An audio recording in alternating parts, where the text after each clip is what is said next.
ಇನ್ನು ನಾವು ಉತ್ತರ ಕರ್ನಾಟಕದ ಭಾಗಕ್ಕೆ ಬರೋಣ. ಕೈ ಬಲಪಡಿಸೋದಕ್ಕೆ ಜೆ.ಟಿ. ಪಾಟೀಲ್ಗೆ ಮಂತ್ರಿಗಿರಿ ಸಿಗುವ ಸಾಧ್ಯತೆಗಳಿದೆ.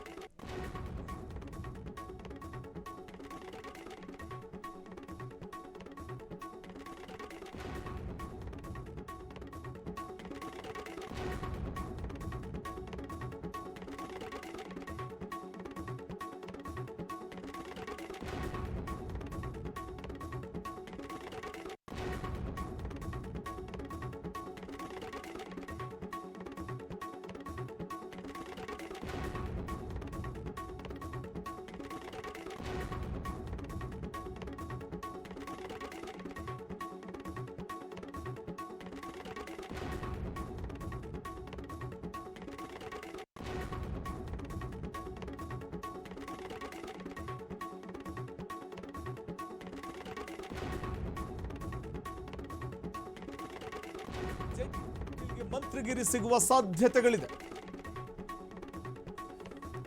ಬೀಳಗಿ ಶಾಸಕ ಜೆ.ಟಿ. ಪಾಟೀಲ್ಗೆ ಒಲಿಯುತ್ತಾ ಸಚಿವ ಸೌಭಾಗ್ಯ. ಉತ್ತರ ಕರ್ನಾಟಕ ಭಾಗದ ಲಿಂಗಾಯತ ಕೋಟಾದಡಿ ಮಂತ್ರಿಗಿರಿ ಫಿಕ್ಸ್ ಅಂತ ಹೇಳಲಾಗ್ತಿದೆ. ಬಾಗಲಕೋಟೆಯ ಧಣಿಗೆ ಯಾಕೆ ಸಿಗಲಿದೆ ಹೈಕಮಾಂಡ್ ಮನ್ನಣೆ ಅಂತಂದ್ರೆ, ಬಾಗಲಕೋಟೆ ಜಿಲ್ಲೆಯಲ್ಲಿ ಕಾಂಗ್ರೆಸ್ ಅಸ್ತಿತ್ವಕ್ಕೆ ಆನೆಬಲ ತಂದುಕೊಟ್ಟ ಹಿರಿಯ ಜೀವ.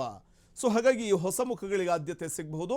4 ಬಾರಿ ಎಂ.ಎಲ್.ಎ ಆದಂಥವರು ಹಿರಿಯ ನಾಯಕರು, ರೆಡ್ಡಿ ಲಿಂಗಾಯತ ಸಮುದಾಯದ ಪ್ರಭಾವಿ ನಾಯಕ ಜೆ.ಟಿ. ಪಾಟೀಲ್.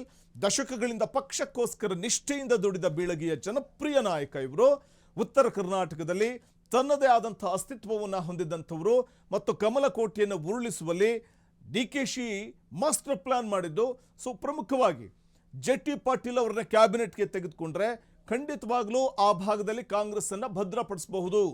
ಅಂದ್ರೆ 2028ರ ಚುನಾವಣೆಗೆ, ಅಸೆಂಬ್ಲಿ ಚುನಾವಣೆಗೆ ಈಗಿನಿಂದಲೇ ಸಿದ್ಧತೆಯನ್ನ ಮಾಡಿಕೊಂಡಂತೆ ಕಾಣಿಸ್ತಾ ಇದೆ ಡಿ.ಕೆ. ಶಿವಕುಮಾರ್.